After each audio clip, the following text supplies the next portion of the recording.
Hello friends, welcome to Sahasra Manjari channel. இன்றைக்கி என்ன பார்க்க போகிறோன்னா, பசங்களுக்கு, ஆஃபீஸ் போகிறவங்களுக்கு, வேலைக்கு போகிறவங்களுக்கு லஞ்ச் பாக்ஸ் ரெசிபி தான் செய்ய போகிறோம். ரொம்ப சிம்பிளாக இருக்கும், ஆனால் டேஸ்ட்டாக இருக்கும். டக்குன்னு செஞ்சு முடிச்சிடலாம். சாதம் வடிச்சிட்டா போதும், டக்குன்னு சாப்பாடு செஞ்சு எடுத்துகிட்டு போயிட்டே இருக்கலாம். வாங்க என்ன பண்ணுறோம், எப்படி பண்ணுறோன்னு பார்க்கலாம். முதல்ல நாம் புதினா சாதம் செய்யலாம். அதுக்கு தேவையான புதினா, இஞ்சி, பச்சை மிளகாலாம் எடுத்துக்கலாம். ஒரு கைப்பிடி அளவு புதினா, 2 பச்சை மிளகா, ஒரு துண்டு அளவுக்கு இஞ்சியை நாம் நறுக்கி வாஷ் பண்ணி கொஞ்சமாக மிக்ஸி ஜாடியில் போட்டு தண்ணி விட்டு அரைச்சி நைஸாக பக்கமாக எடுத்து வச்சுக்கலாம். அடுப்பு மேலே ஒரு கடாயை வச்சுக்கலாம். கடாயில் எண்ணெய், கடுகு, உளுத்தம்பருப்பு, கடலைப்பருப்பு போட்டு நல்லா வதங்கந்தோம். 5-6 முந்திரி பருப்பை உடச்சி சேர்த்துக்கலாம். வதங்கந்தோம். ஒரு கொத்து கருவேப்பிலை சேர்த்து நல்லா வதக்கி விட்டுக்கலாம். வதங்கந்தோம். நாம் அரைச்சி வச்ச புதினா, பச்சை மிளகா, இஞ்சி பேஸ்ட்டை இதில் சேர்த்துக்கலாம். சேர்த்துட்டு நாம் அதில் ஊற்றிருக்கோம்ல தண்ணி, அது சுண்டுற அளவுக்கு வதக்கி விட்டுக்கலாம். கொஞ்சமாக உப்பு சேர்த்து தண்ணியெல்லாம் நல்லா ட்ரை ஆகிற வரைக்கும் நம்ம வதக்கி விட்டுக்கலாங்க. இந்த அளவுக்கு நல்லா வதங்கந்தோம். இப்போ நாம் வடித்து ஆற வச்ச சாதத்தை சேர்த்துக்கலாம். இந்த சாதம் 2 பேர் சாப்பிட்லாம், அந்த அளவுக்கு நாம் ரெடி பண்ணியிருக்கோம். வெள்ளை சாதத்தை சேர்த்து நாம் கொஞ்சம் கொஞ்சமாக மிக்ஸ் பண்ணி விட்டுக்கலாம்.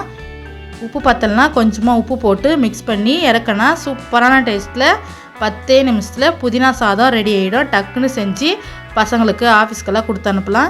இப்போ ரெண்டாவதாக நாம் லெமன் ரைஸ் செய்ய போகிறோம். ரொம்ப சிம்பிளாக இருக்குங்க, ஆனால் டேஸ்ட்டு சூப்பராக இருக்கும். வாங்க எப்படி பண்ணுறதுன்னு பார்க்கலாம். அடுப்பு மேலே ஒரு வானல் வச்சுக்கலாம்.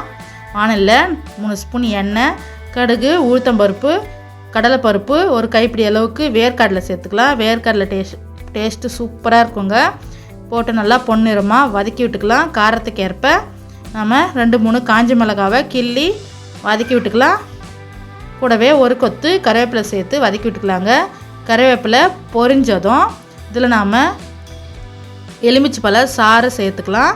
ஒரு எலுமிச்சை பழம் கட் பண்ணி நம்ம சாறு எடுத்து அந்த கொட்டையெல்லாம் நீக்கிட்டு அந்த ஜூஸை இதில் சேர்த்துக்கலாம். சேர்த்துட்டு ஒரு 2 செகண்டு சுண்டுற அளவுக்கு வதக்கி விட்டுட்டு ஒரு அரை ஸ்பூன் அளவுக்கு மஞ்சத்தூள் சேர்த்துக்கலாம்.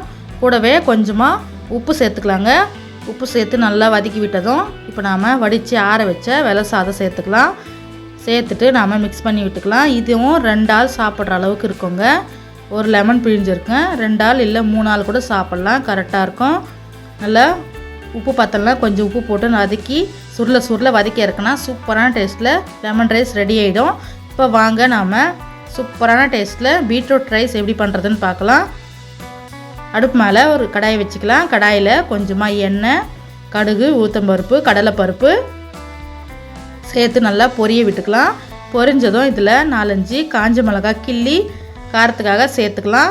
மிளகா லைட்டாக கலர் சேஞ்ச் ஆனதும் இதில் ஒரு கொத்து கருவேப்பிலை சேர்த்துக்கலாம். கருவேப்பிலை சேர்த்து நல்லா பொரிஞ்சதும் ஒரு பெரிய வெங்காயம் நீல வாக்கில் கட் பண்ணி சேர்த்து வதக்கி விட்டுக்கலாம். வெங்காயம் நல்லா வதங்கி வரட்டும்.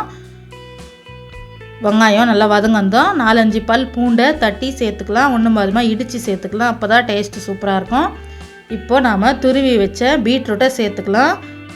பீட்ரூட்டை சேர்த்துட்டு நல்லா மிக்ஸ் பண்ணி விட்டுக்கலாங்க. பீட்ரூட்டுக்கு தண்ணி எதுவும் சேர்க்க வேணாம், அதில் இருக்கிற ஈரப்பதமே போதும் அது வதங்கிறதுக்கு. கரெக்டாக 5 நிமிஷத்தில் மீடியம் ஃப்ளேமில் வச்சு வதக்கி விட்டால் சுருள நல்லா வதங்கி வந்துடும், நல்லா வெந்தும் வந்துடும். அதுக்கப்புறமா உப்பு, மஞ்சத்தூள், காரத்துக்கு ஏற்ப மிளகாத்தூள் போட்டு மிக்ஸ் பண்ணிவிட்டு நாம் இதே பொரியலாகவும் சைடிஷ் வச்சு சாப்பிட்லாம். இல்லைனா இதிலே சாதம் போட்டு கலர்னா சூப்பரான பீட்ரூட் ரைஸ் ரெடி ஆகிடும். நான் கொஞ்சமாக தனியாக பொரியல் எடுத்து வச்சுட்டு இதில் சாதம் போட்டு கிளற போகிறேன். சாப்பாடு போட்டு சாப்பாட்டுக்கு தேவையான அளவு உப்பு போட்டு நாம் கிளறி இறக்குனா சூப்பரான டேஸ்ட்டில் பீட்ரூட் ரைஸ் ரெடி ஆகிடும். சாதம் வடித்து வச்சுட்டா போதும். 10 நிமிஷத்தில் டக்குன்னு செஞ்சு முடிச்சிடலாங்க. பசங்களுக்கு பிடிச்ச மாதிரி மிச்சம் வைக்காத சாப்பிட்டு வந்துடுவாங்க. யாருக்கெல்லாம் இந்த மாதிரி வெரைட்டி ரைஸ் பிடிக்கணும் கமெண்ட்டில் சொல்லுங்கள். சாதம் தனியாக, சாம்பார் தனியாக, பொரியல் தனியாக எத்தனை பேருக்கு கஷ்டமாக இருக்கும். இந்த மாதிரி ஒரே பாக்ஸில் ஒரே ரைஸ் போகிறதுக்கு, வெரைட்டி ரைஸ் போகிறதுக்கு யாருக்கெல்லாம் பிடிக்கணும் மறக்காமல் கமெண்ட்டில் சொல்லுங்கள்.